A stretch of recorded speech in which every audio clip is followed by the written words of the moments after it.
Hey girl, what's good? My name is Brittany if you're new here, and today we're gonna talk all about luxury items I have sold and why. And I like videos like this because when I first got into luxury, I could never understand why someone would spend all this money on something and then turn around and sell it. And it's actually very common, especially amongst like luxury collectors, to buy things and then resell them, or even to buy things with the intention on reselling them. Me personally, y'all, I do not like selling items. I don't even like returning stuff from the store. Like if I get something and it don't fit, if it's a hassle to return it, I will literally rather just like give it away. But of course, you know, these items we're spending a little bit more coin on. It's a little bit more expensive. So it's definitely worth it in this case to get at least some of your money back or more and just sell the items that you no longer use. So I'll just go in order of when I sold the item. So I'll first start with my LV key pouch and the damier ebene. So of course I don't have these items anymore, so I will be posting them on the screen. But yes, y'all, the key pouch, I can honestly say your girl fell for the hype. It was not on my radar. I didn't really think I would have any use for it, but I kept watching these videos and it was people's like holy grail, like one of their holy grail items to have from Louis Vuitton. People were saying that they would keep like their cards in it. They use it as like a wallet, as like a catch-all. People would say that they carry their AirPods in it, just like little knickknacks, just little like, you know, beats and bobs. And I thought, okay, yeah, I need that. Y'all, I did not need that. So I ended up buying it. I was looking for a vernis piece, and a vernis, y'all, is like the shiny leather, and I wanted like a pink vernis key pouch, basically like a pink vernis piece. I thought they were really cute. I wanted to add one to my collection. I went to the Louis Vuitton boutique at the Domain in Austin. I was asking them for the vernis piece and they didn't have it, but she was like, well, you know, we do have just like a regular key pouch if you want to look at it. You guys, I totally confused this story. So when I went to the Domain Louis Vuitton store, I bought the card holder, the damier ebene card holder. I returned that and then I purchased the key pouch, but then I ended up selling the key pouch. So I still sold the key pouch, but I originally purchased the card holder. Okay, back to the story. I did try to use it, but ultimately I was just like, for $200 plus tax, do I really need this Louis Vuitton key pouch to hold some bobby pins, to hold some hair ties, to maybe hold a lip gloss? Like for me, I just couldn't justify it. I definitely just preferred like a key holder or just something kind of cheap to put stuff like that in. I ended up just taking it back to the store and just, I don't know if I bought anything else. And this is the point that I realized that I was very confused. So again, the card holder I returned to the store, but then I bought the key pouch and I ended up reselling the key pouch on a vlog sale here on my channel. I think I just returned it. I don't think I bought anything in return.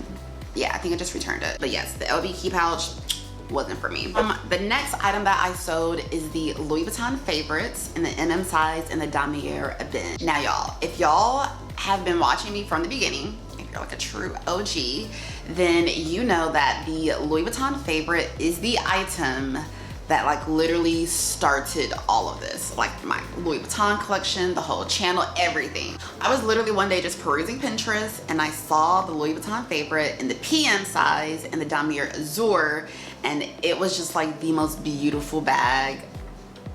It was low key, it didn't scream Louis Vuitton, it had like the chain, like I just thought, y'all, that it was just the perfect bag.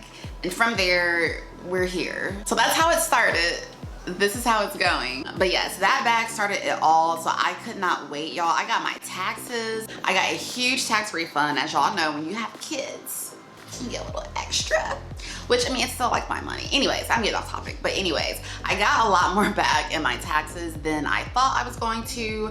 And I thought, okay, Brittany, you're gonna be responsible with like 80% of this money, and then the other 20%, girl, you just don't have to blow it. So like as soon as I got that direct deposit in my account, I went ahead and I transferred majority of it to my savings. But I set aside about $1,500 for me to just do whatever I wanted with it, whatever I liked. So yes, long story short, bought the bag online, pulled the trigger. When I went into the store to pick it up, it was just a whole scene. Like, it was a really cool experience. But again, I kind of had that feeling in the back of my mind, like, a little underwhelmed now that I'm like actually, because I had never seen it in person. And so I was a little bit underwhelmed, and I was like, I don't know if it looks like it's worth how much I paid for it for. So I wore it, I took it on a few trips, and my main issue, so I have my notes here, y'all. So my main issues with the bag, it did not look like it was worth the money to me. Like, I just felt like $1,000 could have went a little bit further. I don't know, there was something about the structure of the bag. Like my flap had like this weird little crease in it, and it just made it look a little flimsy. Yeah, it just, there was something off about it that didn't like scream luxury to me. Again, I know a lot of people love the Favorite. I love the Favorite. Like I said, that started everything, but I couldn't deny how I felt. So that was probably the main reason. Something else is that the magnetic clasp, it wasn't that strong.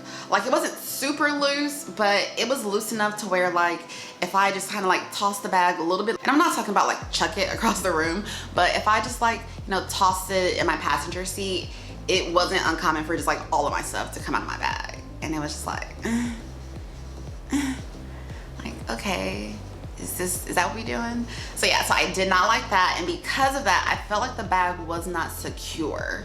So it was meant to be like this carefree crossbody. I could wear it in the rain, I could wear it on trips, I could wear it during the day, I could wear it at night type of a bag. But because of the insecureness of it, I honestly felt like I had to be very careful with it and kind of like baby it. That was just not the plan. So it wasn't as carefree as I wanted it to be. And then also, like, the gold plate got scratched easily. I wasn't with that. I was like, nah, it's making my stuff look cheap. I ain't like it. And then also, like I said, I felt like it was too casual for me to also wear it at night as a clutch, and that was also an appeal to me for the bag. So yes, with all of that said, I ended up selling it on a vlog sale here on my channel. I sold it privately. I sold it for, I'm pretty sure exactly what I paid for it for, so I didn't lose anything. I actually kind of came out on top because I still use the bag, but then I also still sold it like nothing ever happened. So yeah, y'all, that is the story of my Favorite. Now, the next item that I sold is my Christian Louboutin Fifi. So I also did a video talking all about that. I was very excited when I got it. I did a lot of research for what I knew at the time, but of course, you know, as you do more research and as you learn and you grow, things change. And I thought at the time that I was getting those shoes in like a darker color, and they are a little bit darker than like their typical nude, but they weren't like close enough to my skin tone. So I really thought that it would be more of a true nude for me. It really wasn't. So immediately that threw me off immediately.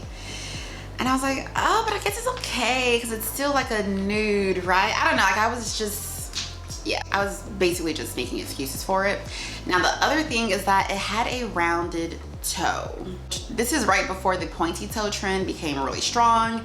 And I mean, honestly, y'all, I just took a long, hard look at the shoes and I was like, these are not classics for me. Like, this is not something that has a forever place in my wardrobe. They were also uncomfortable to walk in. Like, sometimes they were comfortable, but majority of the time they were not comfortable. And then also the fit was a little bit off. They were just a tad too big for me. Like, the heel always kind of like popped up when I was walking in it. So I had to buy things to make the heel snug. And even with that, it still was like a little bit of extra gap. So yes, those are the reasons why I sold it.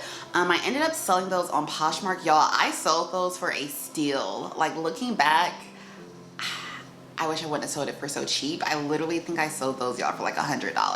I don't remember how much I bought them for. I think I bought them for like $250, maybe $3. I want to say I bought them for around $250. I mean, like, I listed them and they were sold within seconds. That's how I knew that they were sold extremely cheap.